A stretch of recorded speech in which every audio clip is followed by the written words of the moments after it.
Hello and welcome to another very special episode of the Sales Ops Demystified Podcast. Today, we're joined by Matt Amadea, who's the head of revenue operations at Tigera. Matt, welcome to the show. Thank you so much, Tom. It's great to be here. Thanks for having me. So I'm sensing around 7 years experience in sales ops, recently transitioned into revenue operations. Can we first understand why you came into sales ops around 7 years ago? It's a good question. I was working for a company called Job Science at the time, which I know, was partners with Ebsta. And we were built on Salesforce, and I just saw the power of the platform, and is really where, I don't know, I guess I've always been like a guy who was, always trying to like drive efficiencies and find the fastest way to get from, one place to another place sort of thing. And so it kind of just like felt right. I really enjoyed the work of just like figuring stuff out and really, really getting to create these processes for the whole team and stuff. So I saw like an entry to it because I was working as an account manager at Job Science, and I just took that opportunity when it was available, working internally at Job Science. And it's been great. It's challenging and rewarding, and you really feel like you're a strategic role. So I'm glad I made the transition out of like a customer facing role, to be honest with you. So do you think there's something like, because you're not, I guess, part of the operation itself, that enables you to step back and spend time like improving or making the operation more efficient, and that work is more strategic than just selling? Right. Yeah, I agree. Correct. Yeah, exactly. It's like I get to make important decisions on how, the future of the company is going to, how we're going to operate in the future of the company, instead of just being one salesperson. I mean, the salespeople are great. I love all the salespeople. It's fun to work with them. There's a lot of interesting personalities, as you can imagine, as you know. And, so I just really enjoy being, kind of like that tactical. I kind of think about it like, when, like in any war, like World War II, there's always the guys in the back that were like planning all the things, So it's kind of, being the planner is very exciting and rewarding, especially when you see, your processes and the way, you see the impact that you've made on a company, is really rewarding. Yeah, let's be very careful not to belittle the incredibly valuable and important role that sales reps run in. But we're just saying that it's also quite fun to plan. Let's fast forward to today. So, am I getting the pronunciation of Tigera right? Tigera, yes. Perfect. Was there a RevOps function before you joined? No RevOps function before I joined. So I was like the guy who created the RevOps function. I was the one. They originally hired me as sales ops, and then I quickly told them, hey, I think since we really don't have marketing ops, we don't have CX ops, I'm kind of finance ops too, covering the whole gamut here. We should create a revenue ops function, and then once we hire, now that we've hired for marketing ops, we've hired for a CX ops guy, those guys all roll up to me now, or those people all roll up to me now. And, so it's a much better way, because now the CMO and the VP of customer success and the VP of sales, they're all our customers, instead of us being kind of spread out. I feel like that's how the old model was. So did you hire those people in marketing ops and CX, or they already hired when you joined? No, I hired them, and then they were approved. The marketing leader was the hiring manager as well. We were kind of like a dual role. And do you report into the CRO? There is no. He's a VP of sales. I do report into the VP of sales. Yes, which is still, I think it's a good way. I know a lot of companies report into like a chief operating officer or a VP of operations, but we just don't have that role at our company. So there's not, it's just, they're more focused. Yeah. It's just, you just don't have that role. So I'm just still rolling up to the VP of sales. I think ideally you'd want to roll up to the VP of operations if there was one, or a COO. Got it. I mean, we did have an example a couple of weeks back where the head of RevOps was reporting into CFO, which is quite interesting. Yeah. They're more independent from the business. Because Right. here, like, do you not then have the CMO coming to you? Like, if they're not like, because you're not reporting into the marketing or the success lead, is there any conflict there? I wouldn't say there's conflict because we have weekly sync meetings with the marketing leader, with the customer success leader. They're involved in all of our sprint planning, and so we cut everything up into 2 week sprints, and we discuss what we're going to do. And they're involved in the sprint planning meetings basically every week, and then kind of ensuring that what their requirements are getting done and we're moving forward. And then we also have quarterly goals that, because the problem with the 2 week sprints is you kind of lose sight of the bigger picture sometimes if you're just focusing on these 2 week sprints. And so when we have quarterly goals that we check in with once a month, and we're I'm always checking in individually, but we check in with the CMO or the customer success leader once a month on those bigger overarching goals. Like, this quarter, our goal is enablement, because we have a lot of docs on how to do all these things. And it's like, they're just kind of all over the place. So it's like organizing them, creating a whole, playbook. So when people onboard, it's much smoother. It's kind of one of the things we're focused on this quarter, for example. Got it. I mean, let's dig a little bit more into enablement. What is, like, do you have like a metric target for the end of the quarter? It might be quite hard with this, I guess, but like, what's the goal with this quarter of focus? The goal of this quarter is enablement and onboarding, because we found that we recently hired this customer success person, and we hired our marketing operations person like, I don't know, I want to say February or so, maybe January, February. So it was January, actually. So like for a while, it was just me kind of running the show. And it's hard, when it's just one person doing all these different things. You definitely leave some stuff behind because you're just not able to get everything done. So yeah, I have a lot of docs. We're like, every time we're really starting to scale now. Like, we just hired 2 reps, and we're supposed to hire another 3 in the next quarter. And I think we're hiring 5 total before the end of the year. So, or 5 or 6 total before the end of the year. So we really just want to make sure we have a smooth onboarding process. Like, everything's so spread out. We have Lessonly, and we have kind of some lessons in there. And then we have a bunch of docs that are kind of like spread out. And the goal of the quarter is just to have, when on the end of the quarter, when we're able to have like people just sign up. When people come on board, they're able to onboard easily. They know exactly where all the documents are, all the processes. It's like an easy map to kind of like see where all the different things are, different like flow charts and stuff like that.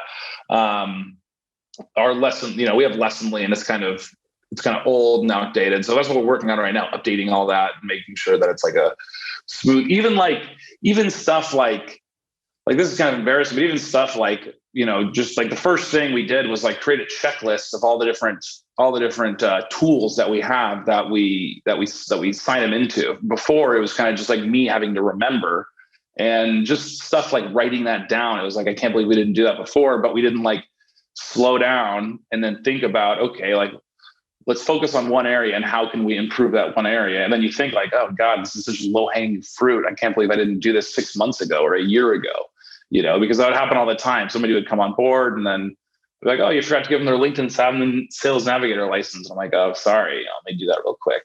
So it just makes us look bad. You don't want, as you're a new sales rep and your ops guy forgets to give you your LinkedIn Sales Navigator license, and you got to ping him and do, it's just, looks like a shoddy operation. You puts less trust in the company.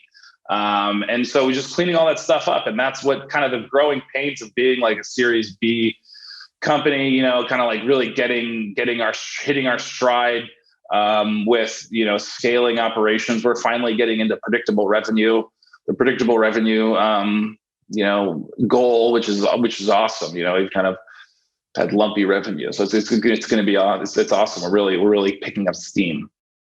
Amazing. Yeah. How can you expect the sales rep to do everything you want them to do in terms of admin if you can't get them their sales navigator license on time? Alex, I'm going to bring you in now to dig a little bit deeper, please. Right. Great. Thanks, Tom. And thanks, Matt. Some really interesting pieces there, and sounds certainly like a really good and fun journey that you've been going through with Tigera and before too. It's been great. Yeah, I think there's just a lot of value to just really when you sort of essentially shared what your experience felt like before and how you've been sort of tidying up. So you sort of said, you're rushing around, it was all in your head. And, just reminding me how, again, particularly when you were the guy, doing ops for all the different go-to-market functions. And of course, it's all about prioritization. You're not doing everything. You're letting a lot of it slide, presumably because you have to. And it's hard to make that kind of consistent progress, and as well as dealing with all the sort of the fires and things that pop up. So I wonder if you could sort of speak a bit around how you managed, because I think you see with how you're running your team, but how you managed accomplishing bigger goals while also dealing with the kind of the urgent things that come up, which must have been a lot of your time when it was just you running the whole ops function. Right. No, yeah, that's a good question because and to be honest, in the first year that I worked at Tigera, it was really easy to lose sight of those bigger goals and then come back at the end of the quarter and be like, oh, I'm sorry, I didn't even begin to work and think about this, and that actually happened a couple of times. And then we talked about it and I was like, hey, we need to have, I set aside time on my calendar, an hour each week, which doesn't seem like a lot, but sometimes you just need to because it fills up quickly, with focusing on each goal that I have that quarter, and how I progress that goal. And I think that's just like the biggest thing, writing it down, setting aside time, and then having check-ins. At first it was just check-ins with myself, in that time, check-ins with my direct manager once a month, and just developing, because, I've always been doing like the whole 2-week sprint thing. And that's what I found, because Tigera is a very developer-driven company. They do the sprints. And so that's kind of, I just adopted it when I came here at Demand-Based. It was kind of more of the Wild West, I would say. But, so that's, I learned that early. It's easy to lose sight of the big picture. And it's just having those big picture items included in a weekly session where you're actually thinking about it and then writing down the progress you've made. I'm a big believer in just writing progress down, writing down your goals, writing down your updates, writing down, what you did, or, how you can, just reflecting on the week. I think that's super important. And that's something that I didn't do in the first 6 months or 9 months of this job. And it really it was negatively affected me because I wasn't I would come in at the end of the quarter and be kind of embarrassed because, at the last 2 days of the quarter, I'm like, oh my God, I forgot I was supposed to work on this quarter and I'm rushing. And then I turn in something that is a quarter as good as what I would have done because I forgot about my goal all quarter and then did it at the very end. Like I'm in high school over again kind of thing, and or primary school, as you guys call it. You know what I mean? And so I think the biggest thing is just writing it down and being aware and having weekly check-ins, if with yourself or your boss or just somebody, so you can remember that you're having those goals. I think that's the most important thing. And just say, setting aside time for it. That's what worked for me. Because to be honest, I wasn't doing as well. And then I'd be down on myself. I wasn't doing as well as I wanted to do at the beginning because you get so task oriented. It's hard to. I actually have a funny meme. Can I share a meme that I think is relevant to sales ops here? Where I should have had it ready. Hold on, sorry. I should. And then this was kind of how it was when I first joined Tigera. Oh, here it is, right here. This is kind of how it was when I first joined Tigera. And then when you join any startup in that stage, I think this is a kind of a funny meme that I found.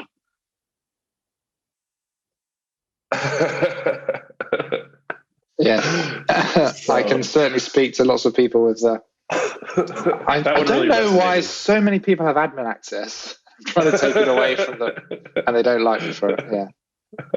Yeah, no. When I came on board, everybody had admin access. It seemed like, and it's just that's just the stage of the company and where they're at. They didn't have a revenue ops hire before me.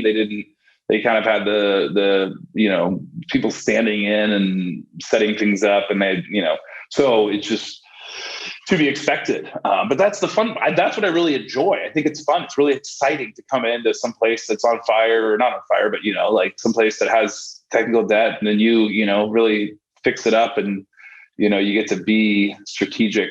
So yeah, no, and that 100%. And I think it's great, isn't it, to realize you have a great business that's making progress despite, as you said, actually the foundations being really shaky and all that sort of technical debt, and you're still all running towards this goal as you're sort of maturing and building out the supporting structure to take you further and further. So that's definitely a big exciting part, I think, of the revenue operations journey.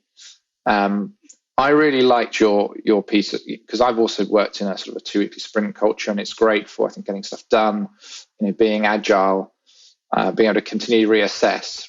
And you do get into that thing. If you get a new thing coming up, every week or every couple of weeks, and it can be, as you said, very easy to lose sight of your quarterly goals. So that sort of that check-in, and that let's put something in the calendar for all of them, and let's make sure on at least a monthly basis with the whole team, we're checking against progress, so that we are biasing what we do.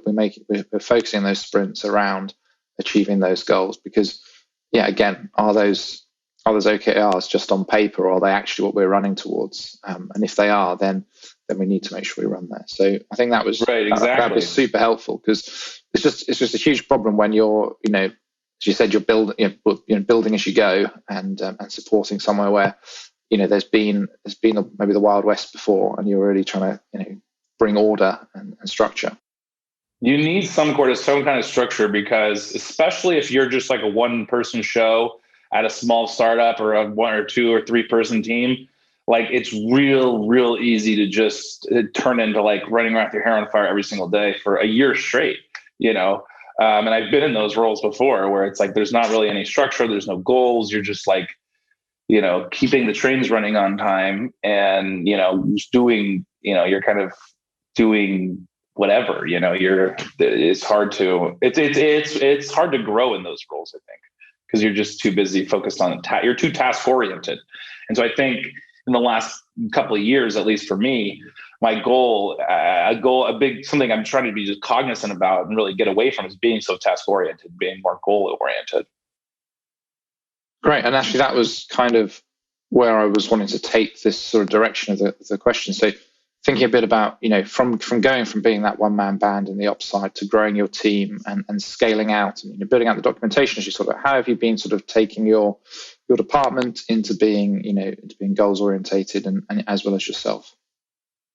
Well, just do the same exact thing with them, same exact thing with, pretty much just copied what I did with myself, talk about their goals. We check in monthly. I advise, I don't tell them to do anything, because I don't want to, I advise them to, set aside an hour on their calendar to kind of check in and make sure that they're progressing on those goals and reflect on what they've done in the past week on those goals. And if anything, just use that hour to work on that particular goal. You know what I mean? If you can work 1 hour a week for 12 weeks in a row, then you've worked 12 hours. I'm sure you've done some pretty good progress on whatever you're trying to do. So, it's really just, kind of practicing what I preach, right? Doing kind of just whatever, hey, this worked for me. And then if somebody works a different way, I'm not opposed to, being open. And I'm a recently new manager, so I still kind of learning as I go. So I'm trying not to let, don't let my ego get in the way of anything, is the whole idea. And, but that it's worked for us so far. I feel like we've all had successful quarters. Our CX ops guys onboarding, we're pretty well. It's been like 2 or 3 months now. And so, we're all driving towards similar goals that, it's like that the department has. So it feels like, we're becoming a real department, it's kind of exciting. Oh,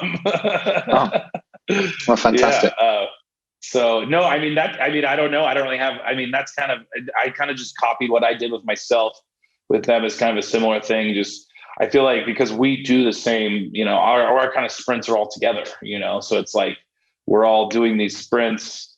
We have a sprint for each department, sales, CX, and marketing, which is kind of a lot. I don't know if that's a good idea. I think we should combine them maybe. But, and then just kind of making sure all our goals are aligning. I think that's kind of the big difference here was, that's what we're doing now that we weren't doing before when it was just me. And it's been great. So that's, what I have there. Oh, great. Well, thanks, Matt. So one last question from me, which is essentially just throwing the floor open to you. So anything that you're particularly interested in at the moment, anything that you see as where the future of where RevOps is going, or maybe a new best practice or something that's fallen out of date, or really any kind of, someone described it before as a hot take you may have in the area, anything kind of insight that you may fancy to share with us aside from your meme game. Insight that I'd like to share apart from my meme game. That's interesting. I'm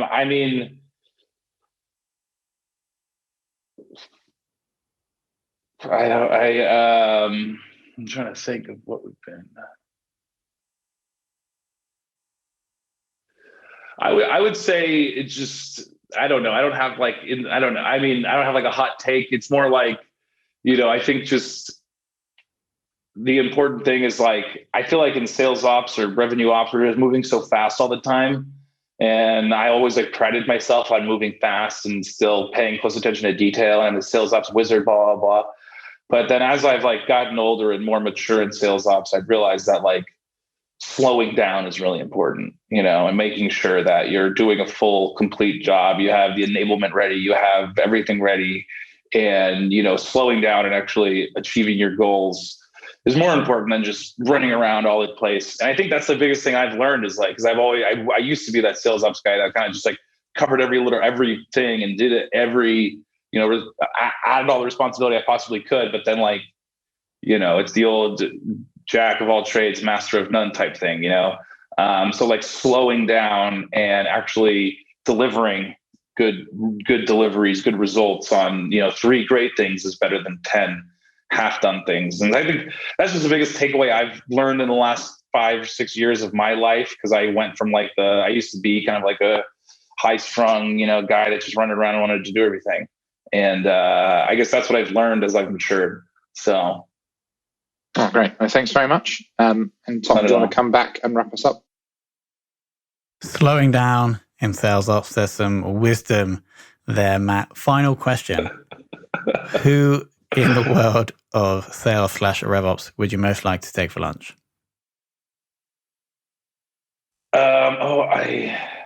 What is the guy? Who in the world? The guy with the blue hair at Outreach. What's his name? He does. He's so funny. I was reading all of his things. Revenue, Sam. I think his name is Sam. He's the BDR guy. And I was listening to some of his podcasts. And then I'm really impressed with what they're doing at 6 Sense. I'm listening to a couple of their 6 Sense. His name's Kyle. And Kyle 6 Sense. Let me see, what is his name? Is his name Kyle? Maybe his name's not Kyle. I think it's Sam Nelson at Outreach. Sam Nelson. Yes, Sam Nelson. That's the guy. I really like what he does. And then the 6 Sense VP of Revenue Ops in 6 Sense. His name is, sorry, I should have had this ready. I apologize. No worries. No. We didn't actually tell you this question. So, what is his name? Hold on. Let me look it up really quick. I actually did have I had a conversation with him at not that long ago. We will link this person in the show notes / on the blog post, unless you can find him in 5 seconds. Kyle. No, his name's not Kyle. Okay, it's fine. I apologize. I don't know. I'm sorry. VP of RevOps. Corey Geyer? Corey Geyer. That's the guy. Geyer, that's the guy. Corey Geyer. I couldn't find him. He's awesome, dude. Previous guest. He's a previous guest. He's awesome. Before my time. Before your time. I was going to say, I looked back and I listened to a couple. I didn't look back far enough, I guess. What they're doing at 6 Sense just blew my mind. And it really gave me a lot of inspiration for what our current goals are here at Tigera. So I think it's important to listen to these podcasts and stuff like this. We agree. It's very important to listen to the best podcasts in sales ops. Exactly. There are many great. I know you're not joking. It's important. I agree. We should be listening to this podcast.